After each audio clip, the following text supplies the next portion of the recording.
going to go live, and Patricia. I just did it. Okay. Just wanted, maybe we could start seeing if anybody's got any questions about the conversation we had before lunch on this topic. If I could follow up, Yes. like I said earlier. Yes. So Bradley Shulman, Office of Legislative Counsel. So I think one of your last questions was, whether this amendment, actually I did not sign into the Zoom. Sorry, I'll do that. But whether the amendment addresses that issue of kind of hemp products that are legal today, but might become cannabis if the federal law goes into effect. Yeah. And I don't think, I think the amendment text as currently written does not strictly authorize or direct the Cannabis Control Board to do that, to create rulemaking on that specific issue. And I think if the legislature would like to delegate its authority to do that, instead of designing a statutory scheme, asking the agency to make rules, then it should give some more specificity. Okay. That would be my more clear answer as I was processing that question. Okay. So that's a thing that we want to build in. I think that's probably an important thing to either just add it to the list of things that we're going to have them included in rulemaking if we go the rulemaking route. And if we go another route, we want to have it on the list also. So you got an email? Yes. Yes. Yes. So, those are some of the things I was alluding to earlier, the intermediaries. Mhm. Of course, we talked about fees. So can we talk about intermediaries for a second? This is sort of the chemistry or the processing piece that gets a little bit beyond my area of experience, certainly. Yeah, But- and maybe we want to talk to the cannabis, the CCB about it. Yeah. I don't know. Do you, Bradley, know enough about it to say one way or the other whether our proposed amendment language deals with that question? It's What is the question? Maybe you can reframe the question. okay. So I think the question that you sent me by email Yeah. was along the lines of, can we permit someone to sell hemp intermediaries as long as they're not selling it to the public? Is that? Yeah, and I think the idea was that in the process of preparing a CBD product, whether it's something you drink or eat or apply topically, you in your private business and private space are for a short time dealing with some material that has a high level, I don't know how high, but a higher level of the the good stuff. Yeah. And then yeah, so you are, you don't want to be, we don't want to put somebody at risk for being in that situation. Or at least we want to be mindful of there is that situation. We don't want to make them an outlaw through the normal process of doing their business. Yeah. Bradley? So currently, the hemp intermediaries are not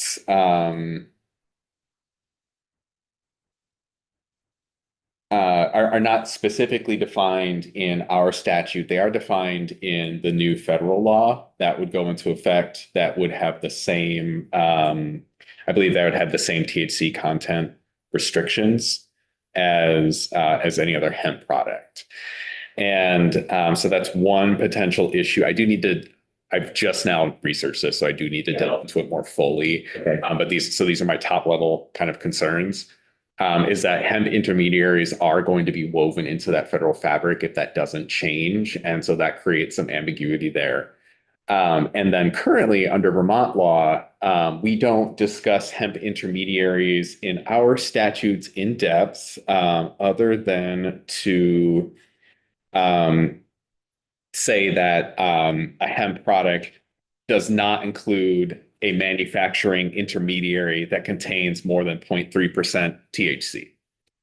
So that's what our law says. So if you have a hemp intermediary that contains more than 0.3% THC, it is not considered a hemp product. So it's not considered something that a person could sell with a hemp license. Oh, sorry.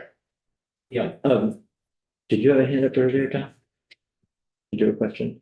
Oh, just in response to what you were saying, it sounds like the intermediary could potentially not even have, levels of THC that would worry anybody right now, but it has enough cannabinoids in it. So potentially in the lab, right, you could create THC hemp, products.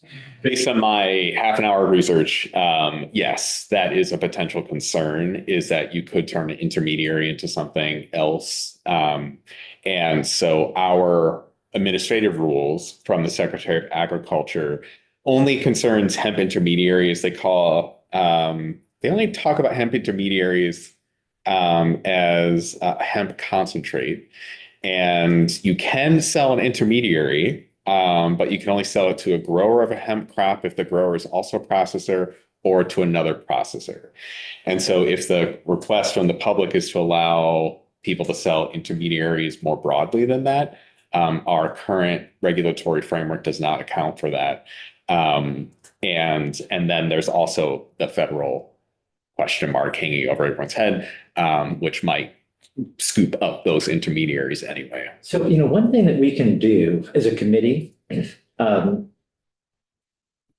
we're at a place like this, we can say, this is a question that needs to be answered, but maybe the Government Operations Committee should be charged with doing that. And we can specifically say, this is something that needs to be addressed, but perhaps your committee is better at addressing it than our committee.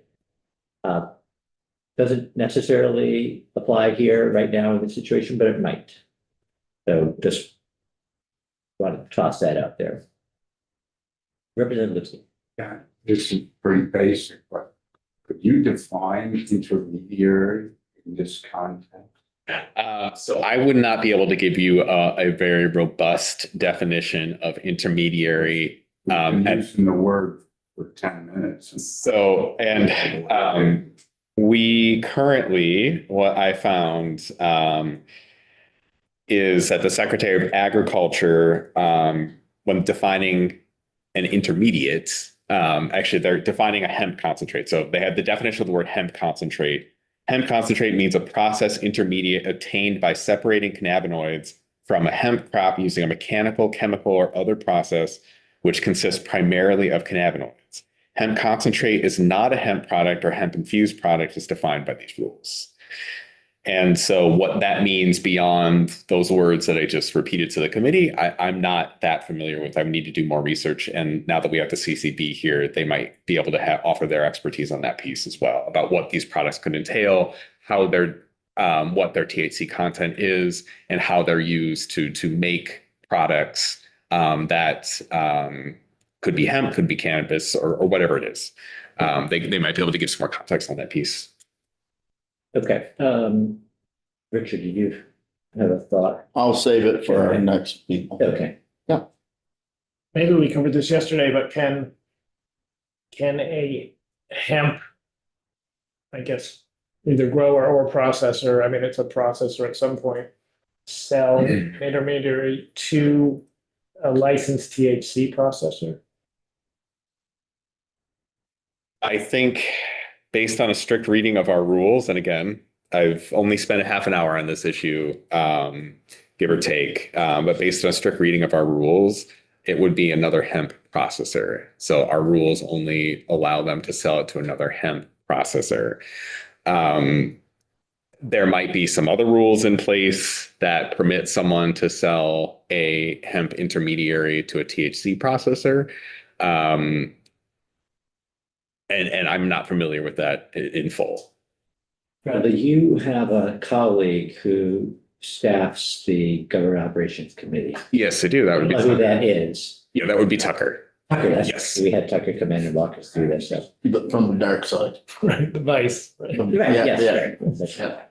right. So Other thoughts, there was another point that was raised during the lunch hour. And a question that came in, or a request, which was clarifying in statute here in our amendment, that somebody can have both a cannabis operation and a non-cannabis operation and doesn't have to worry about cross-contamination if they're using the same very expensive piece of equipment. Hmm. I mean, they do have to worry about cross-contamination, but legally use the same piece of equipment for both cannabis and hemp. I don't think there's anything in our amendment or in the bill that addresses that. There's nothing that addresses that specific issue. Okay. Would that be statutorily difficult to address, given all of the complicated environment? Perhaps by statute, that might be a challenge to identify what those issues are, identify clear standards, and set our processors up for success by statute, because we would have to anticipate those things. It strikes me at first blush, again, with but I haven't fully dived into it, but it strikes me at first blush as something that is appropriate for rulemaking. Given the kind of testing, separation guidelines that might have to go in place in order to ensure that there isn't some kind of cross-contamination. That's just my at first blush take on that piece, though. And this might be an easy issue to solve by statute. I'm just not familiar. And I'd liken it to bottling whole milk and then switching to bottling skim milk and then going to bottling chocolate milk. Okay. I think it's do one process, clean up your machine, clean out. Maybe they have to remove one product out of the area to work on the second one, just so they don't have someone grab the wrong bag of stuff and throw it in a hopper. But they also gotta test their batches somehow, and I don't know how often that is, but and maybe rule making is the way to do it, as long as we get it done, because that's an expensive piece of equipment. And if somebody can do both and further their business in both worlds, I think it's a great deal. Yeah. Okay, Just Yeah, go ahead. one more question. I just remember this came up during the whole debate about hemp and the pilot program, was that, do you know now if I harvest a crop, say the flower bud of hemp, but it's essentially hot hemp, like it's testing too high for THC, which does happen? Mhm. What as a hemp grower are my options for that? I think at one point it had to be destroyed way back, but now I don't know. I think under certain circumstances, it might have to be destroyed if it is grown as a hemp product. But I'm also not fully familiar with kind of the cross-pollination, use that term colloquially, not an actual pollination, right? But the kind of like crossover between hemp and cannabis, right? And how that would interact. I would need to research that more fully. any other questions on these topics? Then I wanted to just see whether committee members had any feelings one way or the other on the basic structure of the amendment that would would give authority, since it's may rather than shall, give authority to the board to draft rules that would deal with the fees.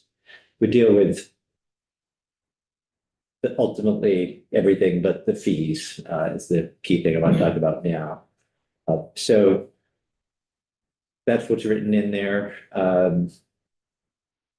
Again, we might feel that we want to put a little more guardrails around it. We might want to direct this to the GovOps committee and have them go into the nitty gritty of it.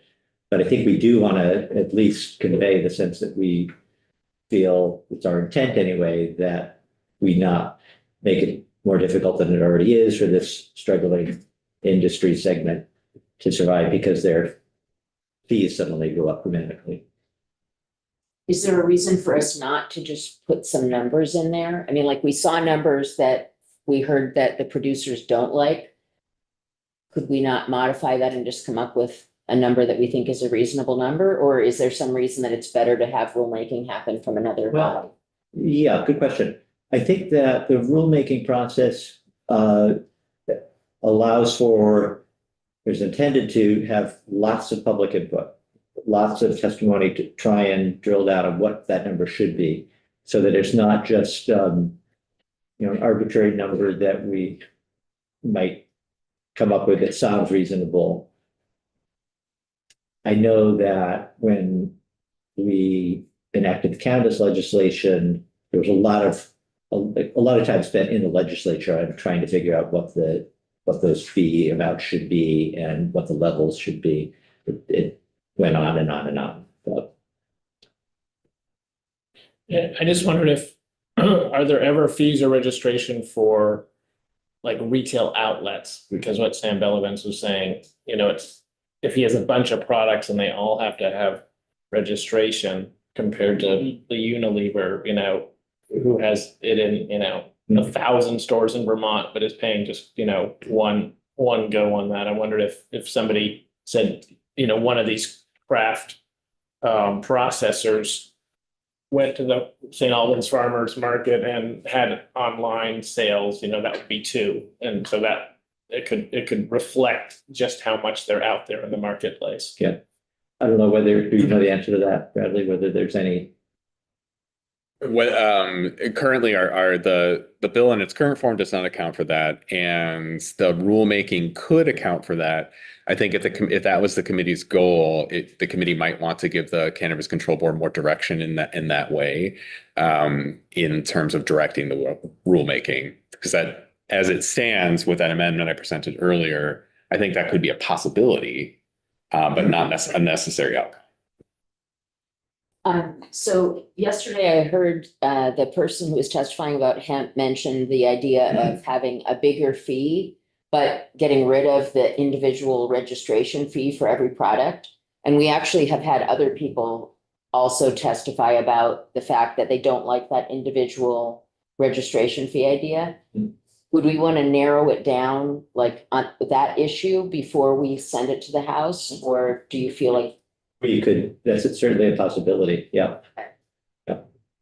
Yeah, great. Just clarifying question, the current statute, Bradley, does it have it so that any product, CBD product sold within the state would have to be registered, the product that's itself? the way it's the language? Like if I was a company in, if interstate commerce is still allowed, if I was a company in North Carolina and had product in Vermont, would I have to pay a fee to sell here? Oh, yes. But I think there's a component there that actually makes it more fair in terms of if it's only the growers in Vermont that are paying a licensing fee. I don't know, unless there was a way to have a licensing fee by the North Carolina grower that's selling a product here. But I can see where, I don't know, I'd like to hear input on that, but it seems like, are you gonna be able to place a licensing fee on the North Carolina producer or not? And if not, then it makes sense to me that having a product registration would create more equity so that you're, because if the Vermont grower is paying for a licensing fee, but all these CBD products are coming in and they don't necessarily pay, they're not paying any fees on bringing it into the state. I see a positive, negative on both sides. Okay. I think that those are policy choices with the exception of if there is a fee, it does have to apply to in-state, out-of-state equally, in terms of commerce, right? Or interstate commerce. And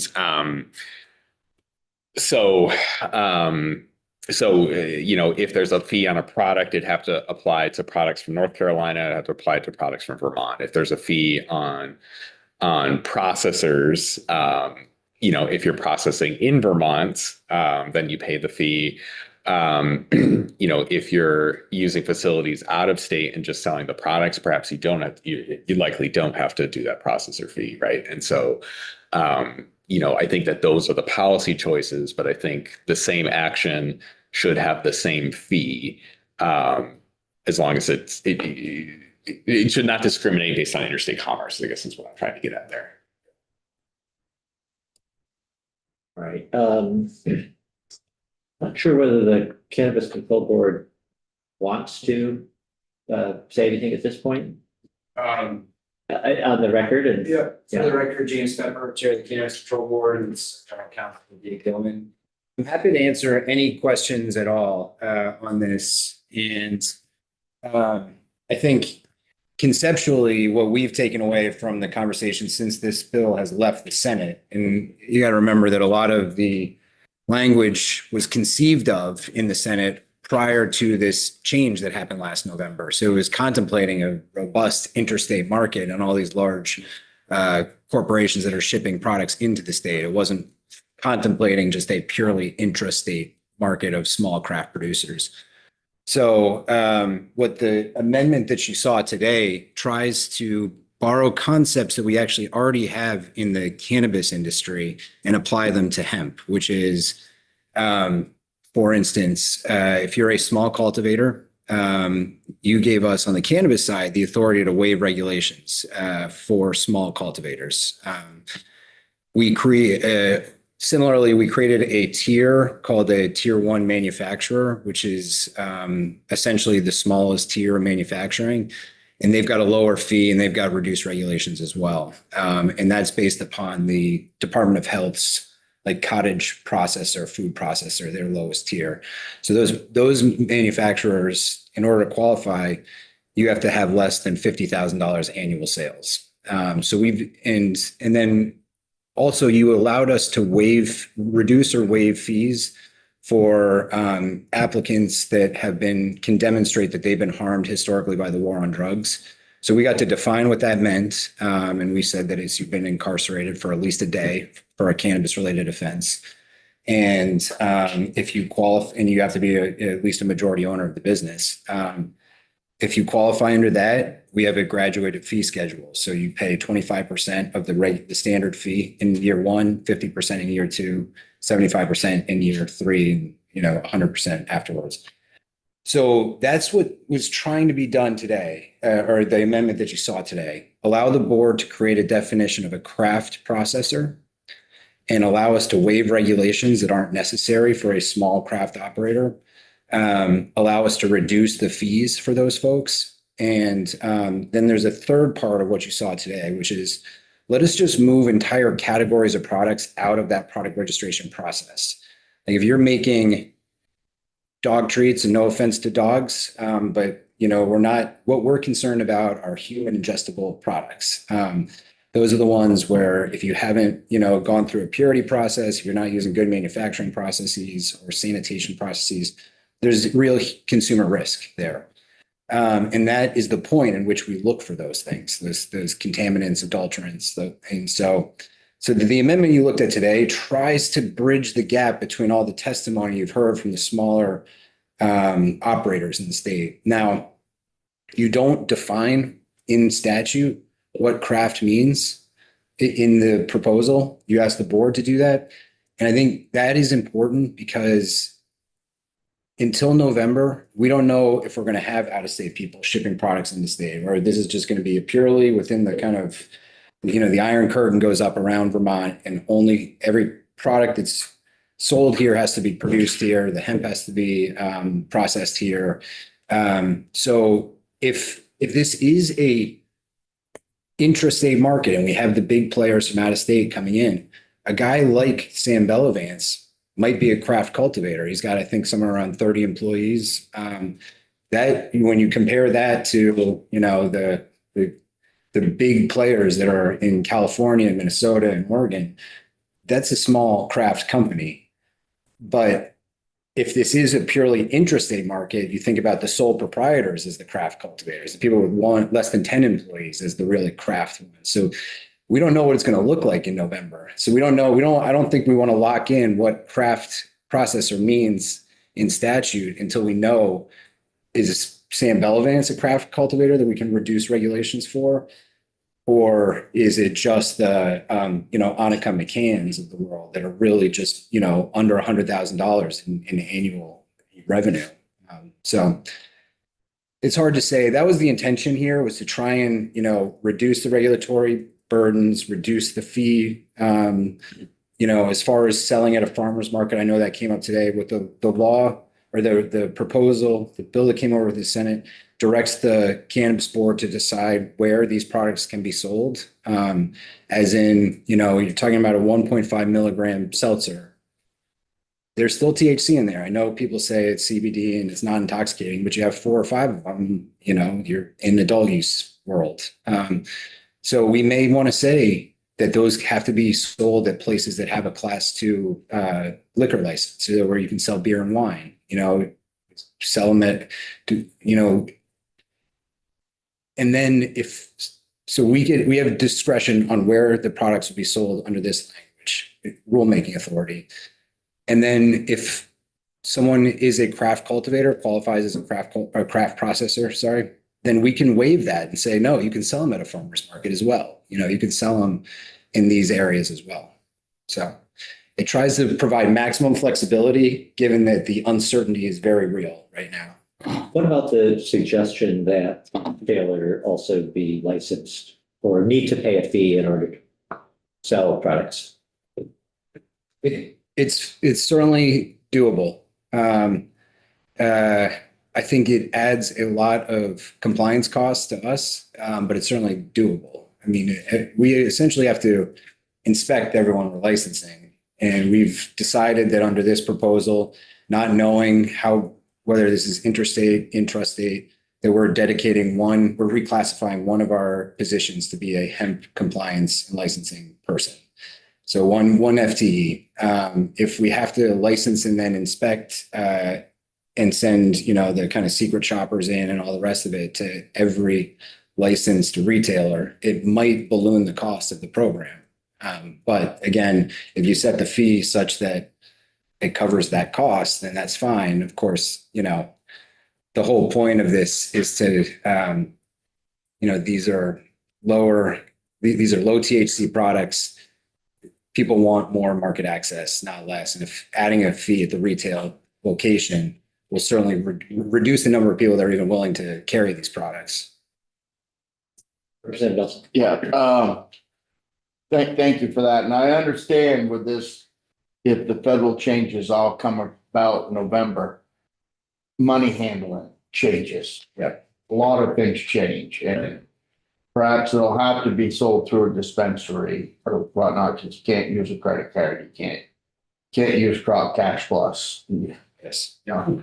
So, but some of the other questions we heard, like the handling of the equipment, in Mr. Bellavance's situation, he does both.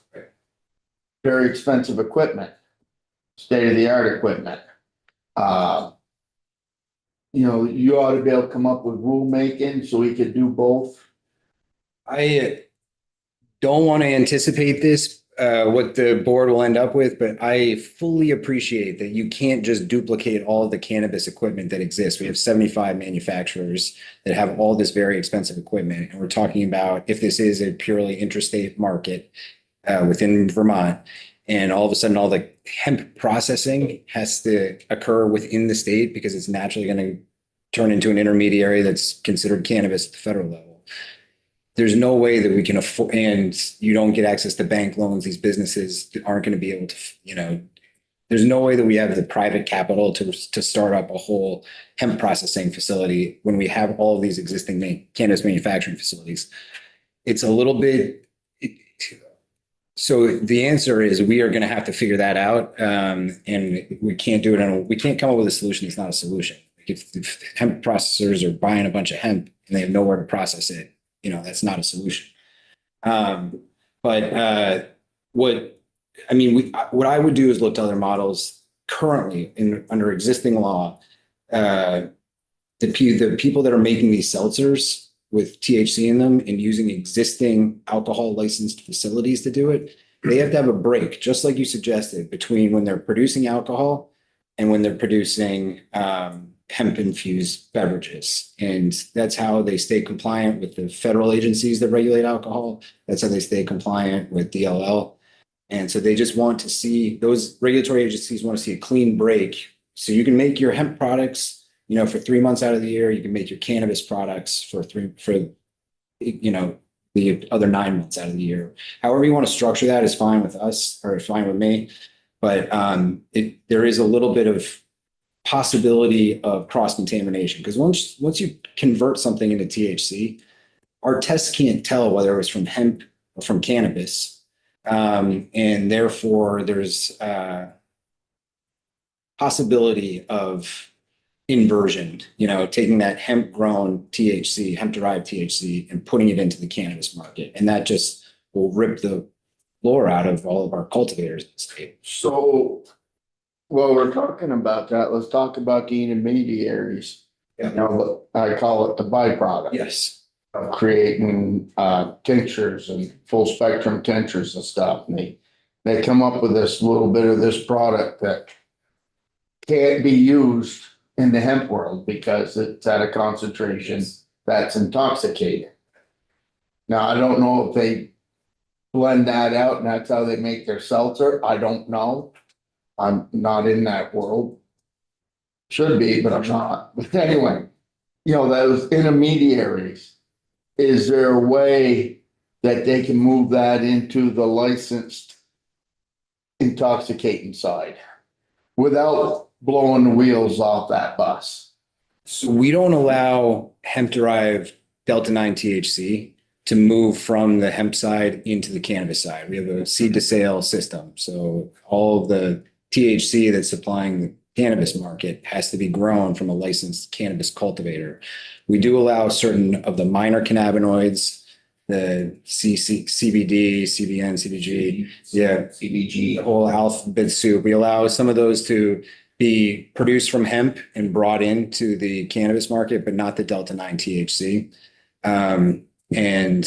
But this bill does allow for intermediaries to be developed on the hemp side, just purely on the hemp side, to be developed, to be transferred between two hemp licensees, and to be used to make those low THC products. And so they're not a criminal for having that. For our purposes, no. We can't ever change the federal definition, but I don't think that this is for the people that are doing this right under a well-regulated state system, the federal government historically has just not cared about this thing. And you're worried about if those intermediaries go from the hemp side to the cannabis side, you'll be severely impacting your cannabis market? Is that what you're saying? If we allow, in a broad level, THC to be grown from hemp, if we allow the products that on the cannabis side to be sourced from hemp-derived THC, we don't have small cannabis cultivators anymore.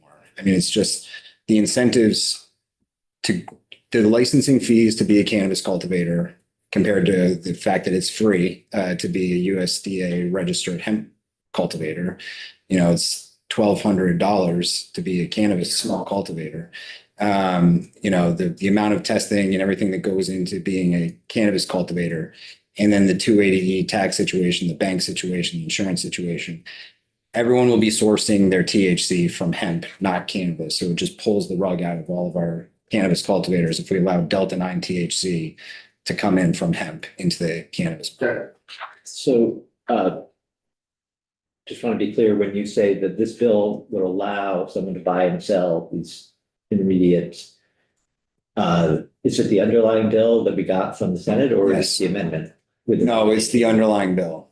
It's already there. It's already in. So maybe there seems to be disagreement, or maybe there's just confusion about it, because if we were asked to specifically change the bill so that it would allow that and not prohibit it.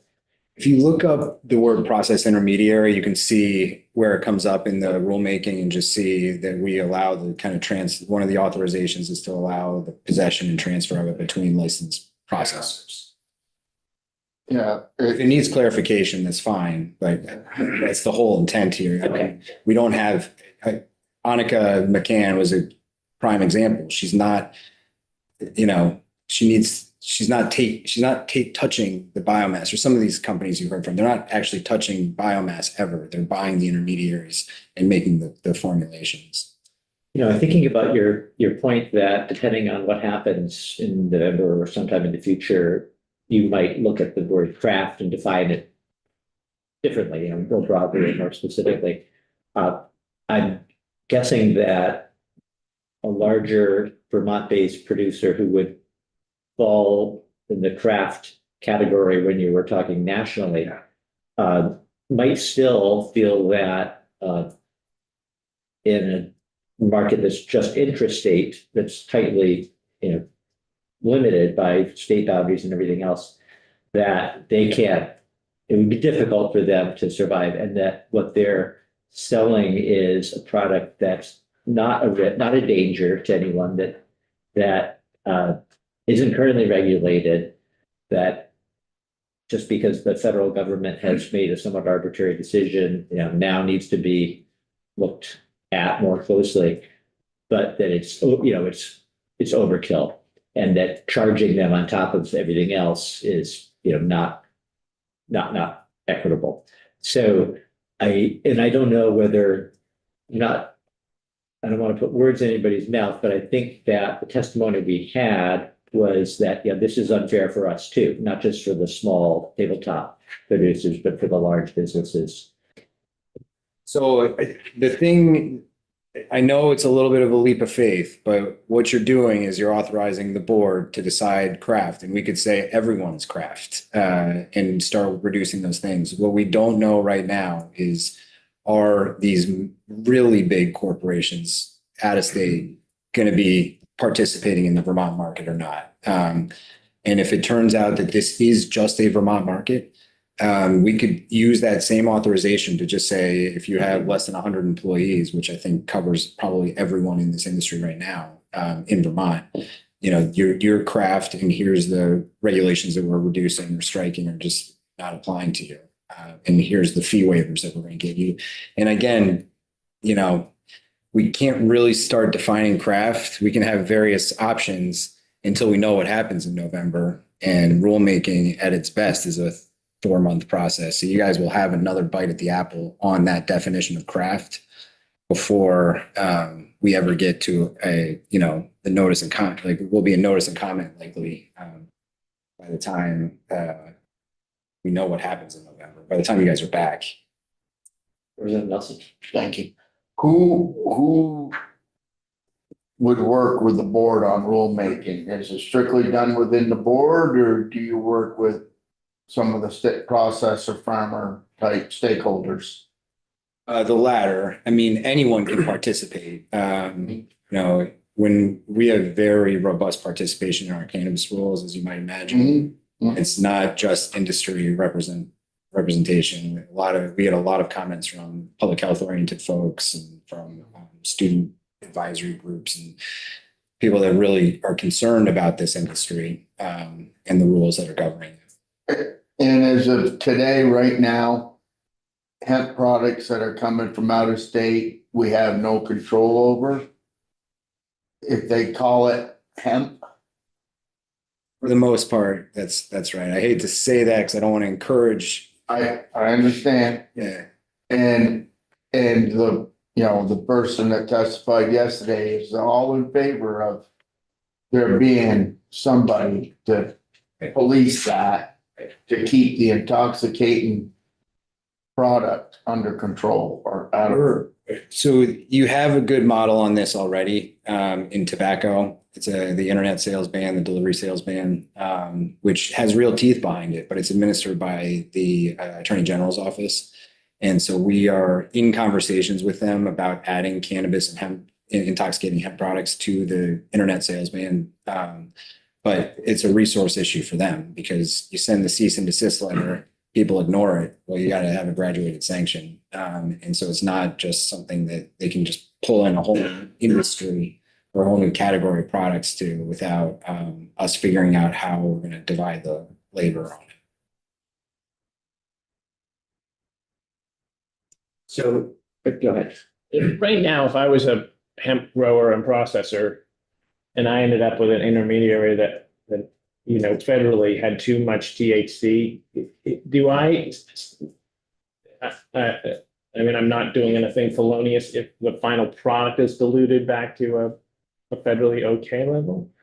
You know, that's an area where the FDA and the DEA are supposed to be involved and they're not. So I don't, right now, no one in Vermont is regulating. So that's the kind of, that was the original impetus for this bill, is that these folks wanted regulation because, you know, they're trying to enter into contracts, or they're trying to, with distributors, they're trying to enter in, they're trying to get bank loans and everything else. And they just don't have any, they need to prove that they're a hemp company, that they're following some rules, and that the state has visibility of their operations. They don't have that right now.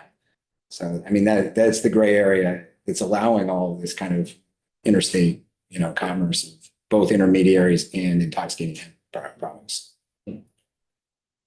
So the way it would be then. The intermediaries, from hemp will stay in the hemp world. And can transfer in-state in the hemp world. And the THC, the cannabis intermediary will stay in that world. And do whatever y'all do on the dark side. And then that will allow a hemp company, if they are allowed to kind of do traditional banking and, you know, file their taxes, you know, without the implications of 280E, they can stay fully on the hemp side and not be dragged into all the kind of restrictive aspects of the cannabis. Just going back to the equipment question, dual use equipment. Was it your perspective that that would be something that we could address in statute easily enough, or would it be better left to the board to consider in rules? I think all three board members, I had to speak on their behalf. I think all three board members understand it has to be, the co-location has to be allowed. But how it looks, do we need separate LLCs, separate bank accounts? Do we need you know, strict SOPs on the ingredients and what, you know, do we need just a strict separation? You can operate your hemp company for a span, and then you can operate your cannabis company for a span of time. You know, what that looks like.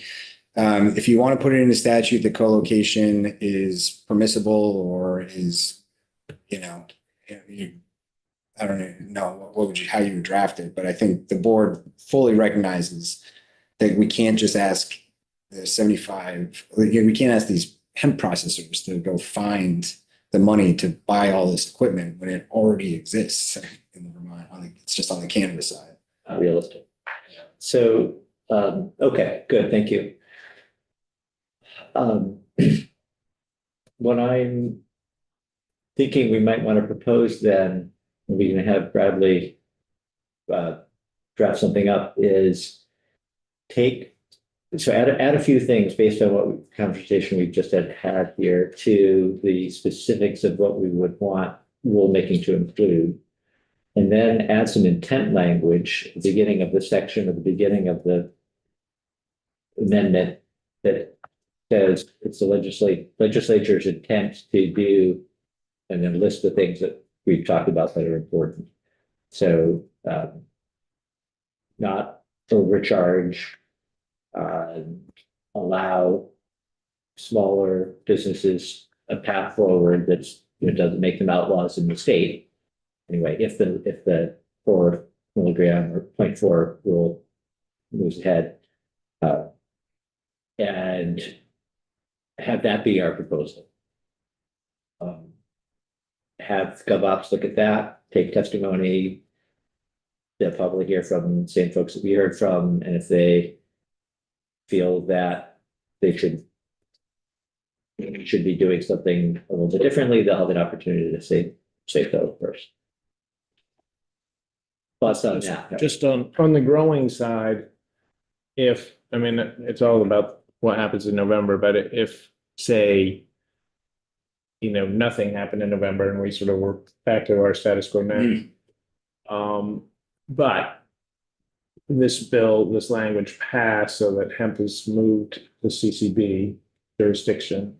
Are those growers still eligible for, say, USDA loans? Like I'm not an expert on that. So we're not taking back cultivation. Cultivation is staying with USDA under this. There is a cultivation fee. And honestly, that could be that the only reason that's there is because hemp and cannabis, if you're just you're just driving by a field, they look pretty similar, almost indistinguishable. Yeah. And it just allows us, when we get complaints about illegal grows, that we can go and just test it. We can know that, no, this is a licensed cannabis cultivator with us. And we just, you can see the authority is just for testing to ensure compliance with the 0.3%.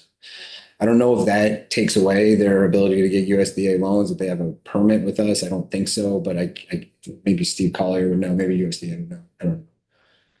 Steve Collier has looked at this language. I won't speak for him, but I think he would have raised that if that was a serious concern. Right, we want to make sure that as much as possible, right, farmers, unlike the THC growers, are still eligible for. Yeah. Right, if their fields were flooded, if FEMA reimbursements or equip loan, whatever those might be, that. Yeah, I get it.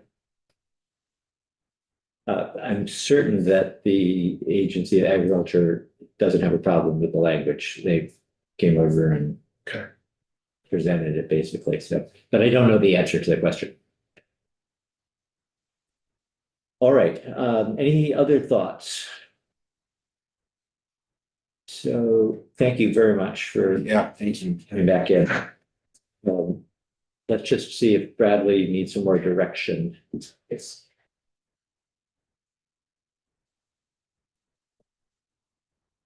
And we can wrap up. You know, John, I was thinking the biggest pain was going hemp was trying to dry it. Could have used paraquat as a desk.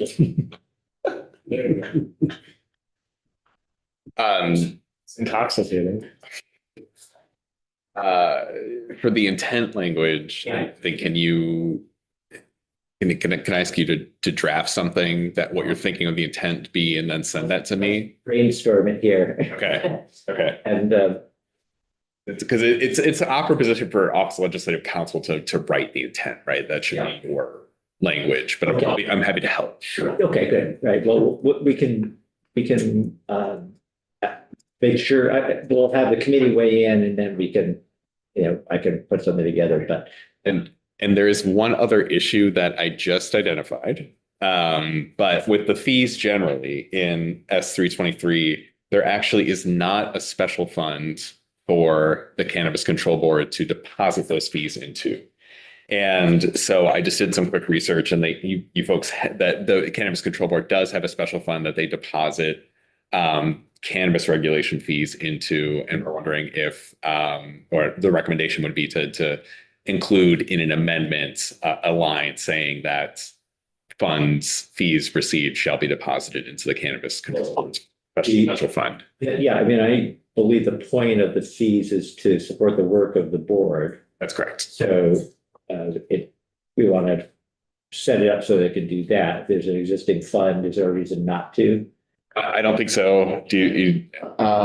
Representative Nelson? Yeah, and may I ask the question of Sure. Mr. Pep? Yeah. Your fees you collect from the cannabis people. Do you get to handle those like the state handles any other fees, or you gotta handle those different because they're from cannabis? For the record, James Pepper, no, we handle them just like any other fee, although the only thing that's interesting about this is that our fees are, the fees that we bring in are nowhere near enough to cover the operating expenses of the board, about a third. And that was an intentional decision by the legislature, recognizing for a lot of the same conversations you had today, tried to push the entire regulatory burden operating the agency onto the small cultivators that make up the backbone of our licensees. Yeah. No one will be able to participate. It would be like 5 companies that have they can afford $1 million fee. So we just don't And I anticipate that might be the case here. I mean, if. But that cannabis regulation fund is the depository account for our fees. That pays our bills first. The tax structure placed on cannabis, does any of that money go to operate your board? It used to, not anymore. There's a change that was made in the appropriations committee last year that directed split up the cannabis excise tax, which is 14% on the retail sale of cannabis, 30% to a special fund to the Department of Health, 70% to the general fund, and then we just go through the normal budget process with the appropriations committee. So whatever that delta between what the fees and administrative penalties bring in, what our operating expenses are paid through the general. And is there any taxes on hemp products being sold? I believe the sales and use tax applies, but that'd be the only one I can think of. Okay, same tax rate as any other product that's 6%. 6%, yeah, I can't imagine the meals and rooms apply. I mean, local option would probably apply if your town has one. all right. So we want to make sure that we're all in agreement and give Bradley some direction here. What is our intent? So who wants to, yeah. Our intent is to allow a young business, a young industry in the state of Vermont to continue growing and thriving without undue hindrance. In this particular industry. Yeah, Yeah. yeah. Okay.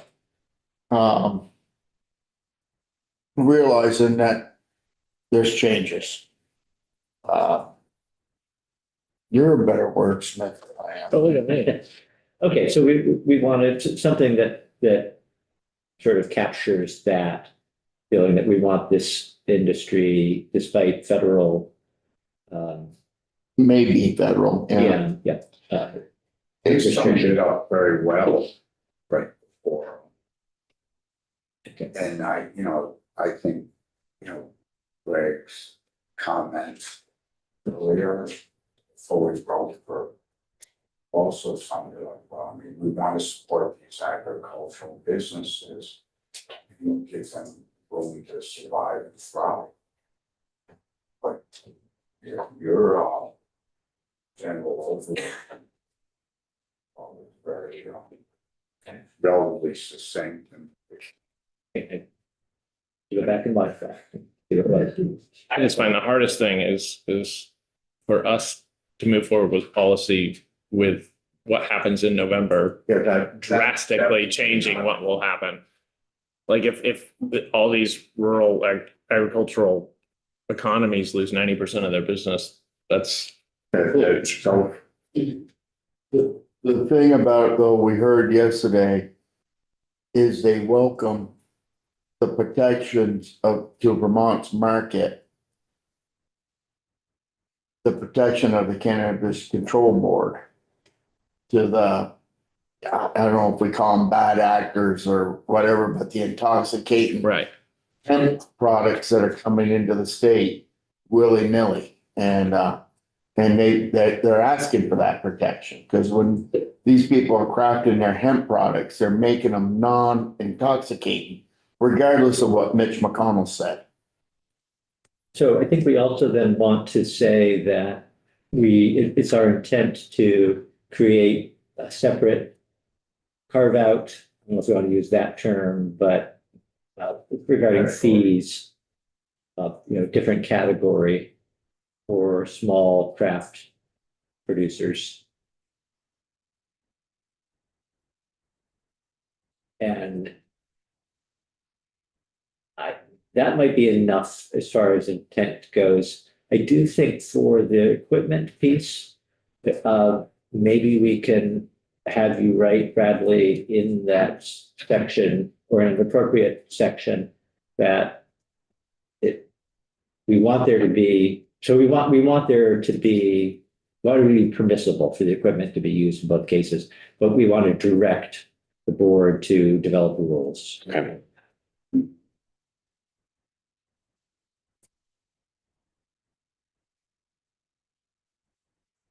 I don't, it probably wouldn't be an intent, but I think what the CCB is saying of there's a lot of latitude and rules for them to navigate the changes. Yeah.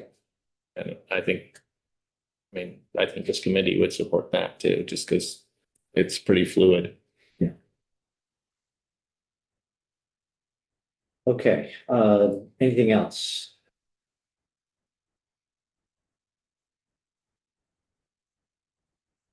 All right, good. I think we can stop there. We will, I think we can take a quick look at this tomorrow morning, maybe, before we start our other testimony. And later in the morning, I think you're scheduled to go out to whatever we have at the time. Yeah, So, I'm scheduled from 9:30 on tomorrow morning. okay, you're scheduled somewhere. Somewhere at 9:30 on, yeah. Okay, so maybe we can,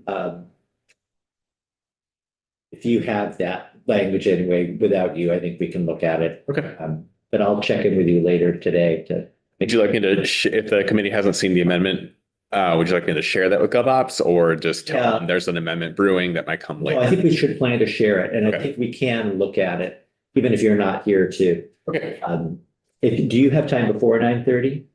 I could probably come in around 9 tomorrow. I'm not sure that it needs a half hour, but Yeah. maybe we could just take a few minutes Yeah. here at 9:15 even to, here's what it is and.